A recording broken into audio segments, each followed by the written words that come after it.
3장 12절에서 19절.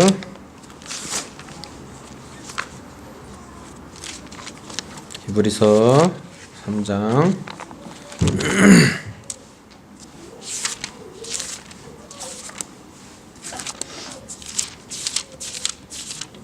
12절에서 19절까지.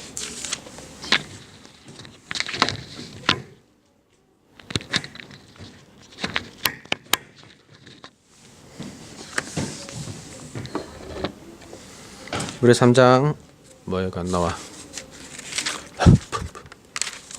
3장 12절에서 19절.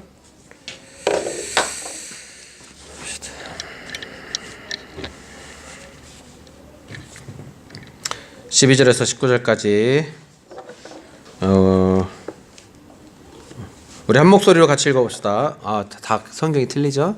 개정개혁 성경 개혁한 걸 저는 그러니까 제가 읽겠습니다. 따라서 틀리더라도 한번 따라서 그냥 의미는 통하니까. 형제들아, 너희가 삼가 혹 너희 중에 누가 믿지 아니하는 악심을 품고 살아계신 하나님께서 떨어질까 염려할 것이요 오직 오늘이라 일컫는 동안에 매일 피차 권면하여 너희 중에 누구든지 죄의 유혹으로 강팍해됨을 면하라. 우리가 시작할 때 확실한 것을 끝까지 견고히 잡으면 그리스도와 함께 참여한 자가 되리라. 성경에 일렀으되 오늘날 너희가 그의 음성을 듣거든 노하심을 격동할 때와 같이 너희 마음을 강팍해 하지 말라 하였으니 듣고 경록해 하던 자가 누구뇨? 모세를 쫓아 애굽에서 나온 모든 이가 아니냐? 또 하나님의 40년 동안에 누구에게 노하셨느뇨? 범죄하여 그 시체가 광야에 엎드러진 자가 아니냐? 또 하나님이 누구에게 맹세하사 그의 안식에 들어오지 못하리라 하셨느뇨? 곧 순종치 아니하던 자가 아니냐? 이로 보건대 저희가 믿지 아니함으로 능히 들어가지 못한 것이라. 아멘. 이 신은 로마 신화에 나오는 신입니다. 이름은 카리오스입니다. 카리오스. 우리가 포세이돈 하면 바다의 신 아닙니까? 카리오스는 무슨 신일까요? 아는 사람은 조용히 해야지. 기회의 신이에요. 기회의 신. 그래서 카이로스인데 카리오스라 했나? 카이로스. 이 카리오스는 기회의 신이기 때문에 이 머리가 상징입니다. 머리가 상징. 그래서 앞머리가 길고 뒷머리가 없어요. 그래서 기회는 앞에 있을 때 잡아야지 지나면 아무 소용이 없다. 잡을 수 없다. 그래서 이런 모습입니다. 그래서 기회라는 놈은 뒷머리채가 없다. 뒷머리채가 없다. 사업하는 사람들이 그럽니다. 돈은 벌어질 때 벌어야 된다. 항상 돈 버는 게 아니라는 거죠. 사업한다고 해서 항상 잘 되는 게 아니라는 거예요. 그래서 벌어질 때 벌어야 된다. 공부도 때가 있다. 저도 그렇고 어른들은 공부할 때를 놓쳤습니다. 기회가 없어요. 하고 싶어도 못하죠. 공부한다고 해도 머리도 안 따라주고 앞에서 보고 뒤돌아서면 잊어버리고 그런 때잖아요. 이미 기회는 다 지나가 버렸습니다.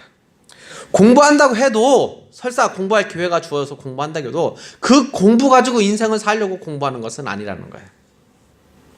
그냥 하는 거예요. 그냥 자기 만족을 위해서 하는 거지 그 공부 가지고 먹고 살려고 공부하는 것은 아니라는 거예요. 그렇다고 해서 모든 기회가 사라졌느냐? 그건 아니에요. 이 기회가 지나가면 또 다른 기회가 우리에게 항상 온다는 거예요. 기회는 항상 우리에게 주어진다라는 것입니다. 또 하나의 다른 기회가 우리에게 올 것입니다. 누구에게든지 기회는 주어집니다. 우리가 깊은 절망에 빠졌을 때에도 그 기회는 항상 우리 앞에 온다라는 거죠. 우리가 흔히 쓰는 말에 기회를 놓쳤다라는 말이 있습니다. 기회를 놓쳤다.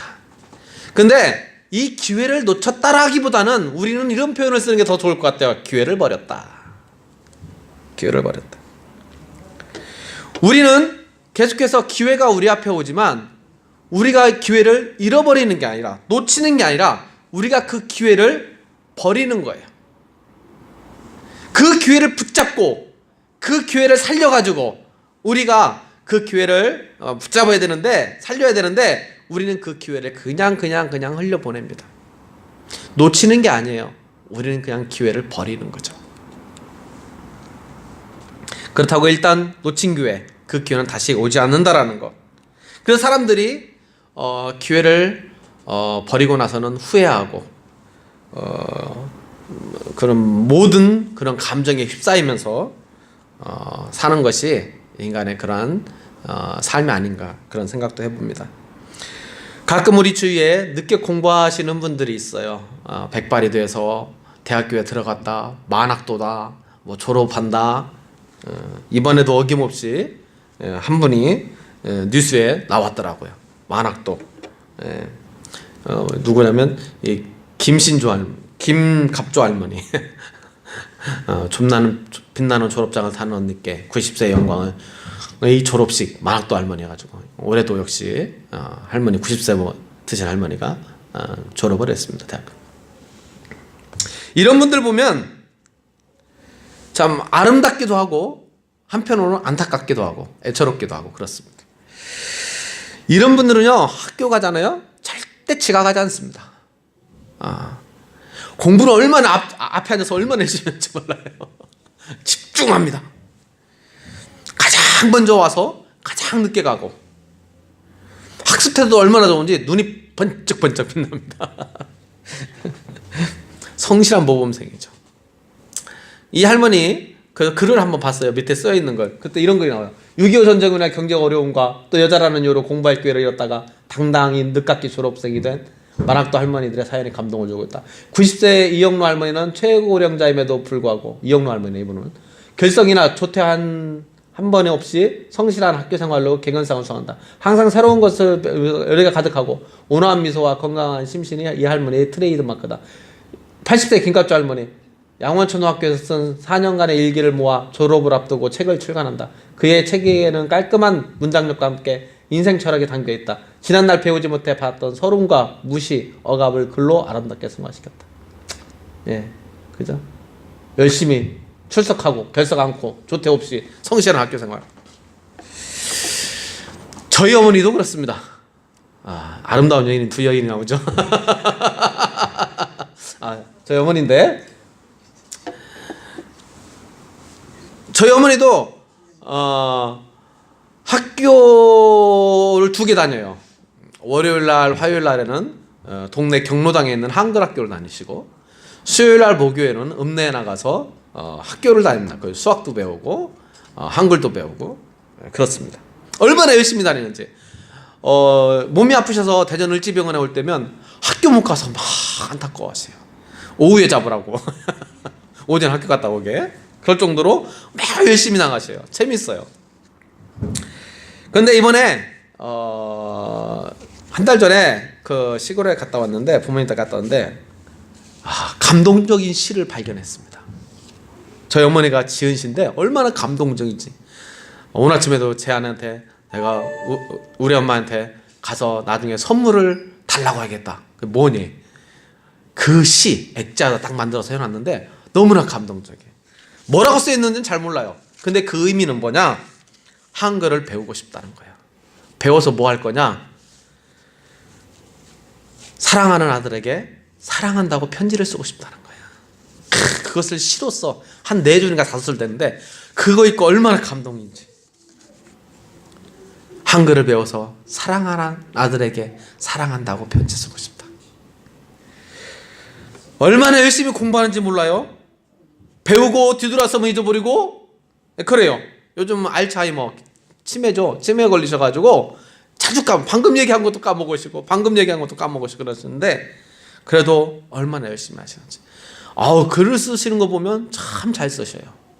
그러고 보면서 야, 저희 어머니가 좀 진작에 좀 배웠다면 인생이 좀 다르게 사셨을 텐데, 그럴 기회만 잘 놓치지 않고 잡았더라면 인생을 좀 다르게 사셨을 텐데, 그런 안타까움이 있어요. 이 세상의 모든 것에는 저마다의 때가 있습니다. 성장할 때에 성장해야지 못하면 소용없어요. 이소부의 늑대와 양치기 소년 이야기 나오잖아요. 진실을 말할 때 진실하지 못하면 진실이 필요할 때 그 진실이 아무에게도 받아들여지지 않는다라는 거예요. 성실과 의로움도 마찬가지입니다. 의로워야 할 때 의로워야지, 그렇지 못하면 다시 의로워지기 힘든다는 거죠. 오늘 본문 13절에 보면 강팍하게 된다라는 말이 있습니다. 이 강팍하게 된다, 성격이 까다롭고 고집이 세다는 말이죠. 강팍한다는 건 자기 성격이 까다롭고 고집이 센 걸 말해요. 이 많은 사람들에게 많은 생각을 하게 만드는 단어입니다. 우리는 간혹 몰라서 잘못을 저질렀다 이렇게 말하는데, 그리고 말하기를 알고 지은 죄도 있고 모르고 지은 죄도 있는데, 알고 지은 죄는 모르고 지은 죄보다 더 하나님 앞에 심판받을 거야, 이런 말도 있어요. 이런 말 하는 사람도 있어요. 그러나 그렇지가 않죠. 역시 모르고 지은 죄도 죄는 죄라는 거죠. 이것은 마치 모르고 지었기 때문에 내가 죄를 지어도 그 책임을 회피할 수 있지 않겠냐, 면할 수 있지 않겠냐, 그래 생각하는데 그렇지 않다라는 거예요. 마치 공부해야 할 때 공부하지 않고 어른이 되어버렸어요. 근데 생각하는 수준이나 교양 수준이나 이 모든 것이 아이 상태로 머물렀어요. 그렇다고 그 어른이 아이와 같이 행동한다고 해서 그럼 자기의 그 잘못을 책임 회피를 할 수 있냐? 그렇지 않다라는 거죠. 어른은 어른의 기준으로 판단받는 거라는 거예요. 제가 몇 년 전에 교통법규를 위반했습니다. 주일날 혜림이를 데려가려고 가는데, 혜림이나 가려면 좌회전하면 바로 골목으로 빠서 바로 들어갈 수가 있어요. 근데 유턴하려면 한 5m를 더 올라가야 돼요. 5m 올라가서 유턴을 해야 돼. 근데 그 5m, 주일 아침에 얼마나 바빠요. 빨리 태워 가서 예배 준비하고 설교 준비하고 다 해야 되는데, 원맨쇼인데 얼마나 바빠요. 그러니까 그 5m로 올라가기 싫은 거예요. 귀찮은 거예요. 시간 절약해야 돼요. 좌회전 그냥 해버리는 거죠. 항상 그랬어요, 그 자리에서는. 왜냐면 일요일날 아침에 경찰이 누가 거기 있으랴 생각한 거죠. 근데 그날도 어김없이 5m를 안 가고 올라갔다 내려오려면 10m인데 좌회전했죠. 그때 경찰이 쫙 걸린 거예요.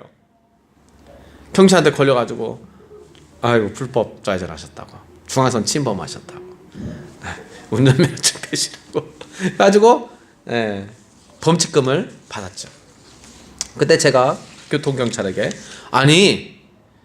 제가 중앙선 침범해서 좌회전하면 이게 죄인 줄 몰랐습니다. 제가 몰랐습니다. 그러면 경찰이 그래요? 모르셨어요? 아유 그럼 딱지 안 끊어야겠네요. 그래요?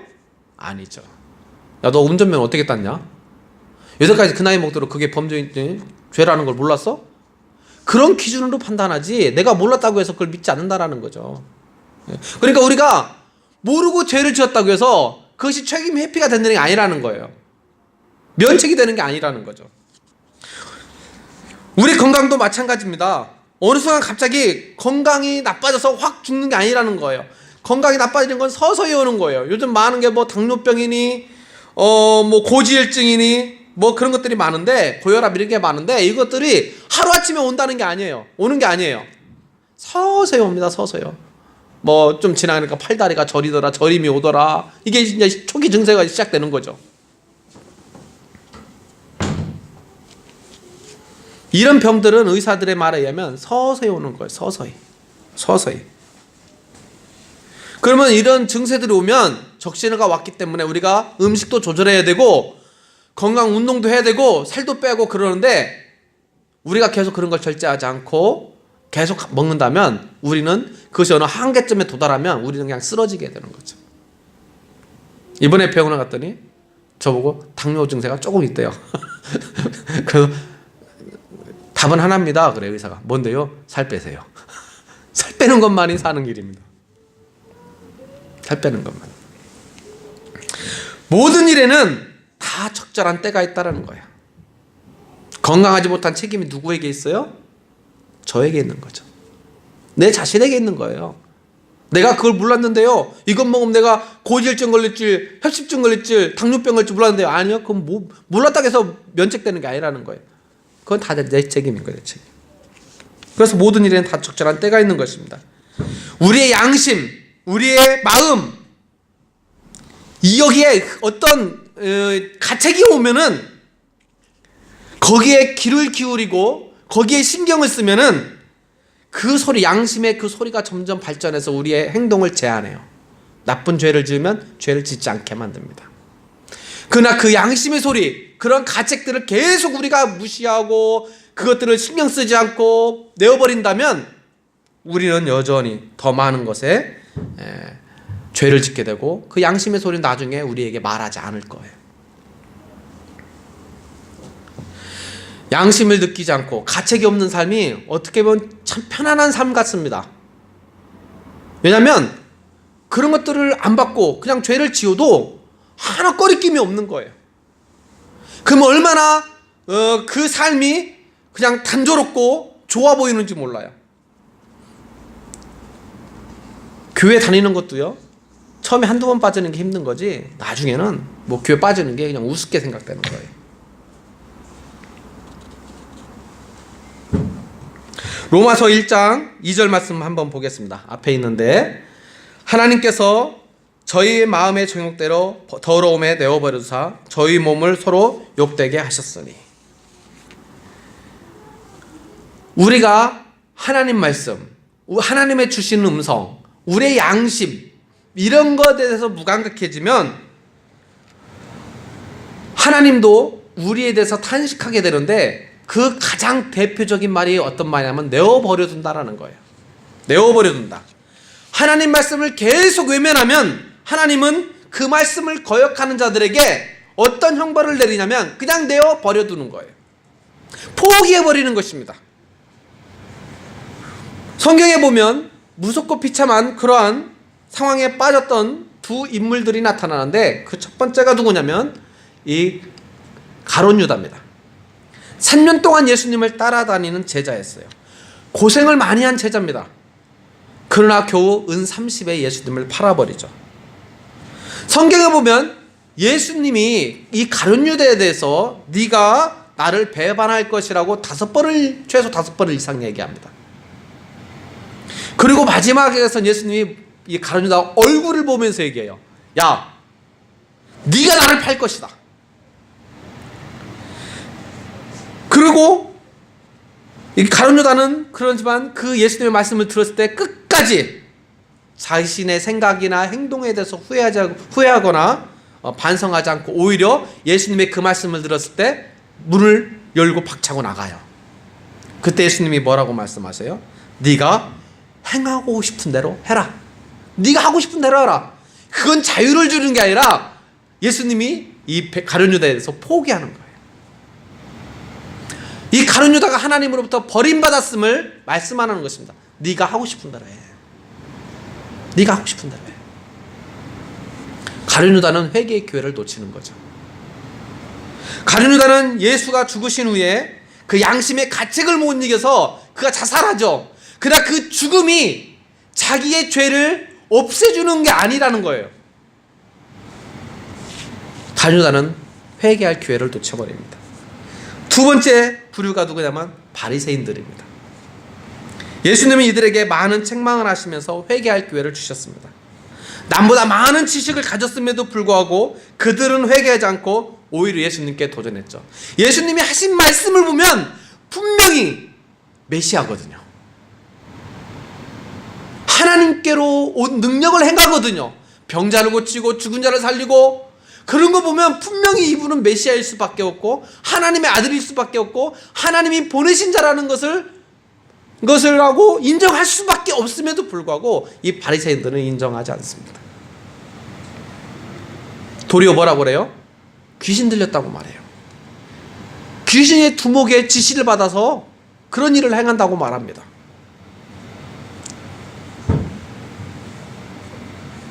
바리새인들은 결국 그들의 잘못된 생각으로 인해서 어떻게 해요? 버림받은 사람들이 되었어요.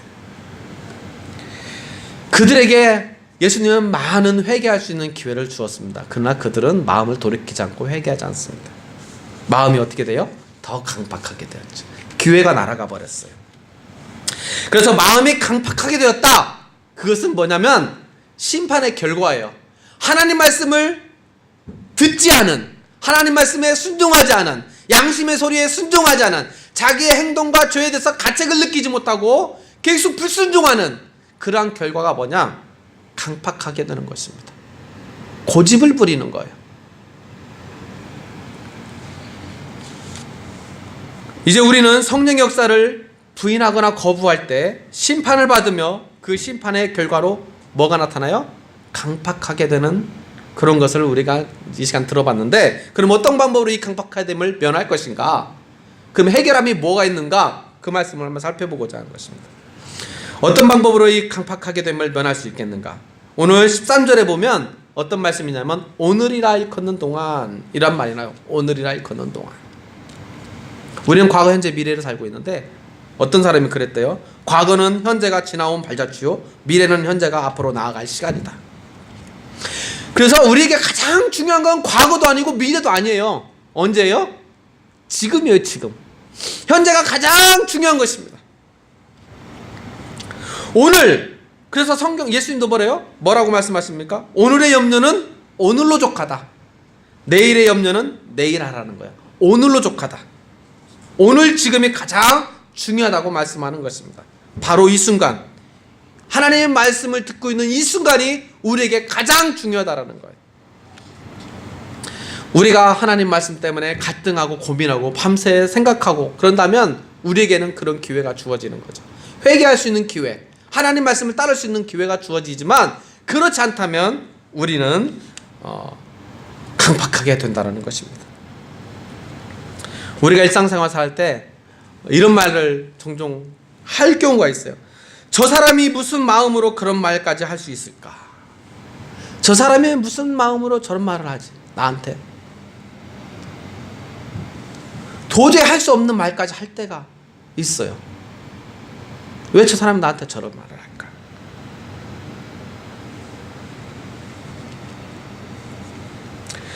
성경은 또 우리에게 뭐라고 말하냐면 피차 권면하라고 말합니다. 내가 죄에 빠지는 것과 남이 죄에 빠지는 것 중에서 어떤 걸 더 구별하기 쉬워요? 더 판단하기 쉬워요? 나보다는 남이 죄에 빠지는 모습을 볼 때, 야, 저러면 안 되는데, 저러면 안 되는데. 우리 사모님이 민욱이를 참 걱정 많이 해요. 민욱아, 졸지 마. 민욱아, 너는 너보다 사모님이 너를 볼 때 정확해.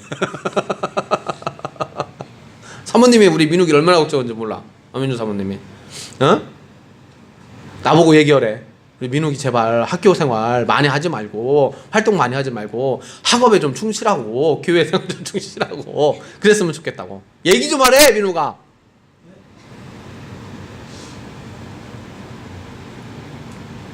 학교 생활도 중요하고, 과대표도 중요하고, 다 중요한데, 제일 중요한 건 뭐예요? 공부하는 거죠. 과대 많이 한다고 해서 내 성적이 잘 나오는 게 아니거든. 과대 많이 한다고 해서 회사에서 채용하는 게 아니거든.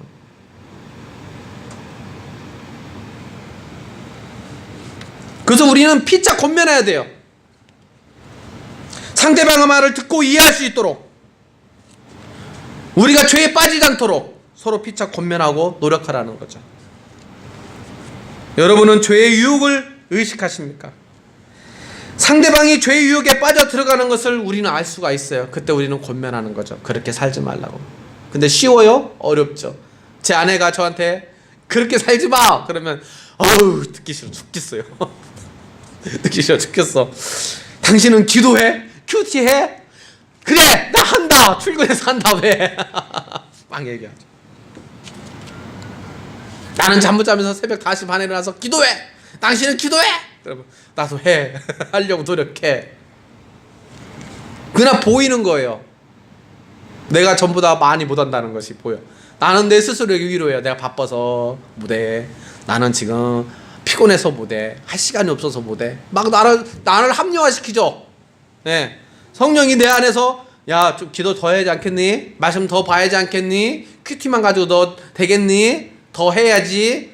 그래도 아이고 바쁜데요. 피곤한데요. 아유 저녁에 가면 바쁘고요. 아침에 일어나서 출근하기 바쁜데 언제 큐티하고, 그리고 출근해서 딱 앉아있으면 큐티하려고 하면 시간이 왜 이리 짝깍짝깍 잘 가는지, 할 일도 많아 보이고 시간이 별로 없는 것 같아요. 그래도 해야지. 알았어요. 할게요. 대충. 그것이 누구 눈엔 잘 보여요? 제 아내 눈엔 잘 보이는 거예요.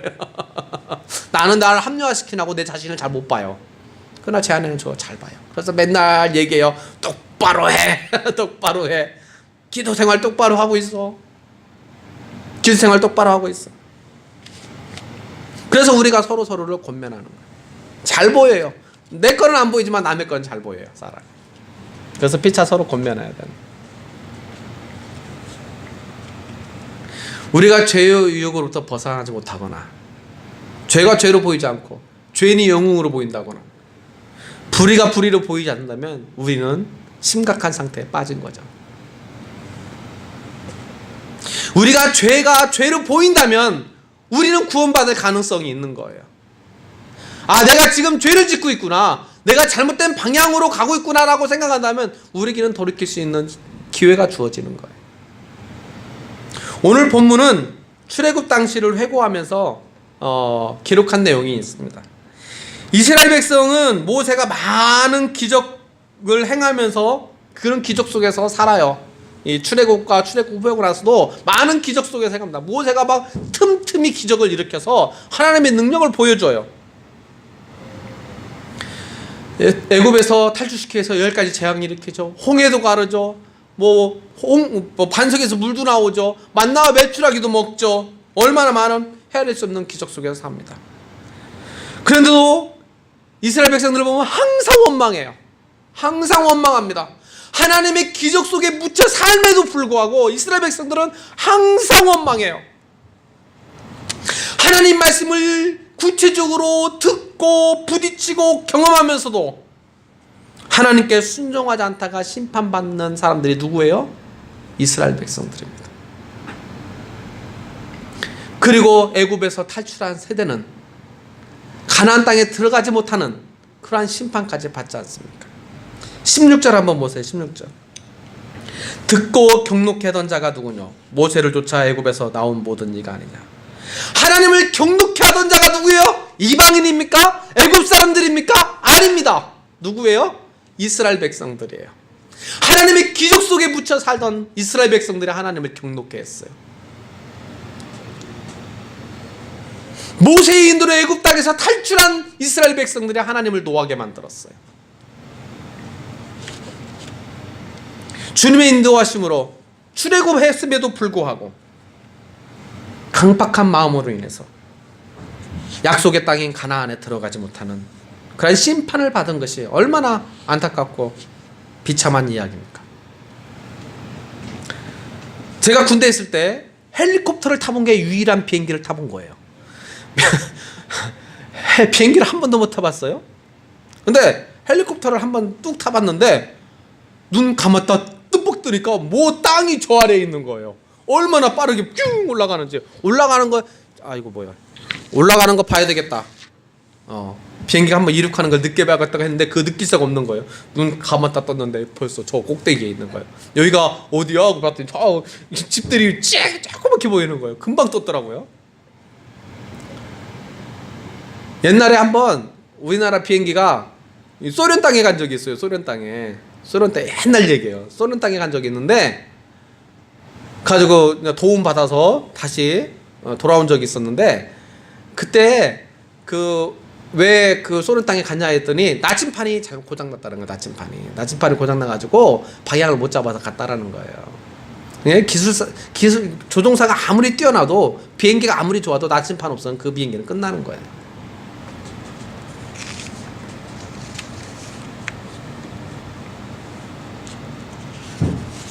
우리도 마찬가지입니다. 우리 속에 나침판이 있어요. 나침판이.